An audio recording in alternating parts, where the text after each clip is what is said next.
Family అనేది ఒక unit అండి. అంటే ఒక పిల్లలు ఉంటారు. ఎక్స్టెండెడ్ ఫ్యామిలీస్ ఉండేవి ఇంతకుముందు. చాలా ఎక్కువ మంది ఒకే ఇంట్లో ఉండేవాళ్ళు. ఇప్పుడు న్యూక్లియర్ ఫ్యామిలీస్ అయినాయి. అయినప్పటికీ కూడా ఏంటంటే ఫ్యామిలీ డాక్టర్ కాన్సెప్ట్ అనేది చాలా దేశాల్లో ఇప్పటికి కూడా అమల్లో ఉందండి. అందులో మనకంటూ ఒక ప్రైమరీ కేర్ ఆ ఏరియాలో ఉండే ఒక ప్రైమరీ కేర్ ఫిజిషియన్‌ని అసైన్ చేయబడతారు. మనకంటూ ఒక డాక్టర్ ఉంటారు. సో వాళ్ళేంటంటే మనతో రెగ్యులర్‌గా ఇంటరాక్ట్ అవ్వటం. క్రానిక్ కామన్ ఇల్‌నెసెస్ ఇంట్లలో వచ్చే సాధారణ జలుబులు, దగ్గులు ఇలాంటి కామన్ ఇల్‌నెసెస్. తర్వాత క్రానిక్ ఇల్‌నెసెస్ అంటే డయాబెటిస్ లాంటివి, బీపీ లాంటివి ఇలాంటి క్రానిక్ ఇల్‌నెసెస్ వీటికి వాళ్ళు పిల్లలకి అలాగే పెద్దవాళ్ళలో కూడా వైద్యం చేస్తుంటారు. This is the family doctor concept actually.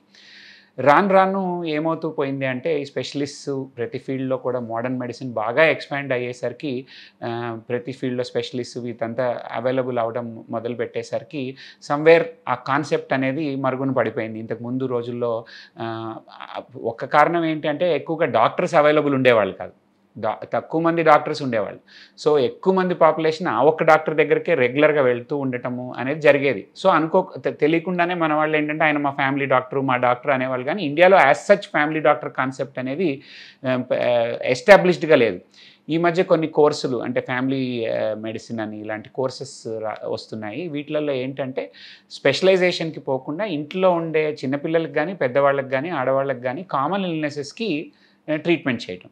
So ఇంతకుముందు మన ఎంబీబీఎస్ డాక్టర్లే ఉదాహరణకి ఉస్మానియాలో గానీ, గాంధీలో గానీ ఇలా ప్రెస్టీజియస్ కాలేజ్‌లో చదువుకొని ఉండి మంచి ఎక్స్‌పీరియన్స్ ఉన్న వాళ్ళు ఎంబీబీఎస్ చదివిన తర్వాత వాళ్ళు ఊర్లలోకెళ్ళి వాళ్ళు ప్రాక్టీస్ పెట్టినప్పుడు అక్కడ స్పెషలిస్టులు అనేది ఎవరు అవైలబుల్ ఉండేది కాదు.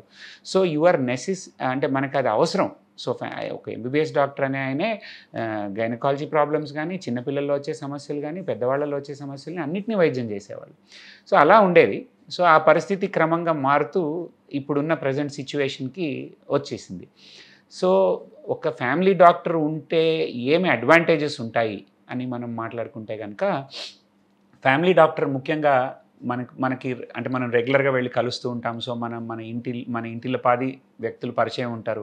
సో మన జబ్బు కంటిన్యూటీ ఆఫ్ కేర్ అంటాం. అంటే మన హిస్టరీ అంతా తెలిసి ఉంటుంది. ఈ వ్యక్తికి పలానా జబ్బు ఆల్రెడీ ఉంది. ఈ జబ్బు ఉంది.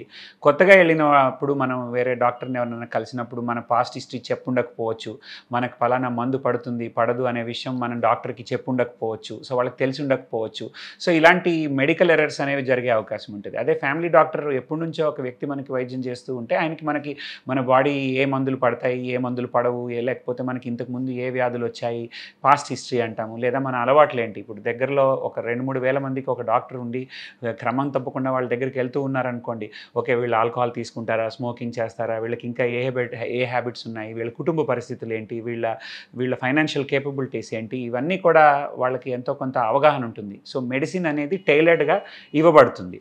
సో అలాంటి వాటిలలో ఏమవుతుందంటే మీరు రెగ్యులర్‌గా చిన్న వాటికి ఫ్యామిలీ డాక్టర్ కాన్సెప్ట్‌లో వెళ్తున్నప్పుడు వ్యాధులు అనేవి ముదరకుండా సో ఏదైనా చిన్న వ్యాధులు అయితే 90% మనకు వచ్చే వ్యాధులు సాధారణంగా జలుబులు, దగ్గులు, డయేరియాలు ఇవే ఉంటాయి. సీజనల్ వ్యాధులు.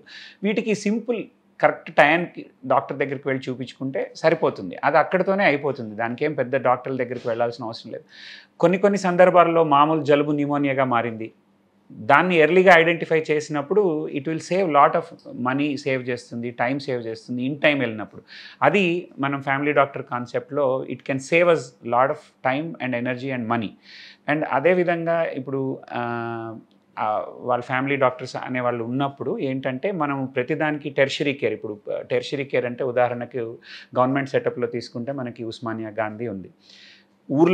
చిన్న ఊర్లో జరిగే ట్రీట్మెంట్‌ని అశ్రద్ధ చేయడం వల్ల ఆ వ్యాధి బాగా ముదిరి అది మళ్ళీ దానికి స్పెషలిస్ట్ హాస్పిటల్ దగ్గరికి వెళ్ళాల్సిన అవసరం వస్తుంది.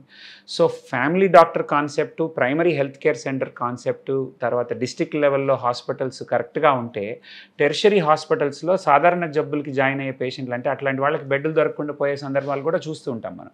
సో నిజంగా సిక్‌గా ఉండి క్రిటికల్ కేరు చాలా సివియర్ డిసీజెస్‌కి లేకపోతే స్పెషలిస్టులు నిజంగా అవసరమైన వాటికి వైద్యం అందించే దగ్గరేమో మనకి బెడ్‌లు తక్కువైపోతూ ఉంటాయి.